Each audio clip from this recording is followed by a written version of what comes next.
எத்தனையோ அவமானமான சூழ்நிலைகள் வழியா கடந்து போன நாட்கள் உண்டு. ஆனாலும் அவருடைய கிருபை தான் நம்மளுடைய தலையை உயர்த்தி வச்சிருக்கிறது. ஆமென். அதை நினைச்சு அவருக்கு நன்றி சொல்லிட்டே இருக்கணும். இந்த கடந்த மாசம் முழுவதும், இந்த மாசத்துல தேவன் எவ்வளவு நன்மைகள்லாம் நமக்கு செஞ்சிருப்பார்.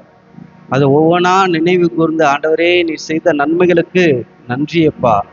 பலவீனமா இருந்த நாட்கள்ல அவருடைய பலன் நம்மளை நிரப்பி இருக்குது.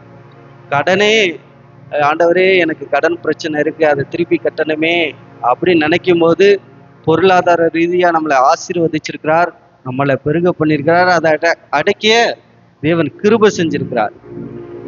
எப்போயுமே தேவனுடைய சமூகத்துல என்னுடைய கடன் தீரணும், என்னுடைய கடன் பிரச்சனை மாறணும், ஆண்டவரே எனக்கு கடனே இல்லாம பண்ணுங்க அப்படின்னு நம்ம சொல்லிட்டே இருக்கிறோம்ல, அது தப்பு தான்.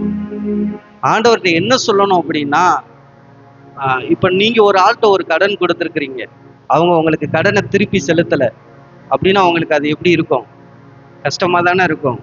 அது போலதான் நாம யார்கிட்டயாச்சும் கடன் வாங்கியிருந்தோம் அப்படின்னா அதை நம்ம திருப்பி செலுத்த தான் செய்யணும்.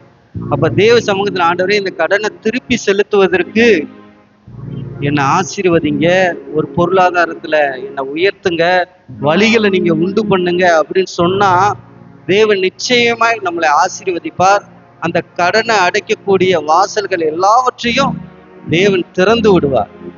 தேவனுடைய பிள்ளையா இருக்கிற நாம ஒருவருக்கும் கடனாளியா இருக்கவே கூடாது. நம்ம கடன் வாங்கியிருக்கோம் அப்படின்னா அது ஓகே, ஆனா அதற்காக தேவனுடைய சமூகத்துல காத்திருந்து, ஆண்டவரே என்னை ஆசீர்வதிங்க, என்னை பெருக பண்ணுங்க, நான் இந்த கடனை திருப்பி செலுத்தணும் அப்படின்னு நீங்க என்னைக்கு முடிவு பண்றீங்களோ அன்னைக்கு தேவன் நிச்சயமா உங்களை ஆசீர்வதிப்பார். உங்களை ஆசீர்வதிக்கிறது மட்டும் இல்ல, நீங்க அநேக ஜாதிகளுக்கு கடன் கொடுக்கும்படியாய் உங்களை தேவன் உயர்த்துவார். ஆமென். இன்னும் ஒரு பாடல நல்லா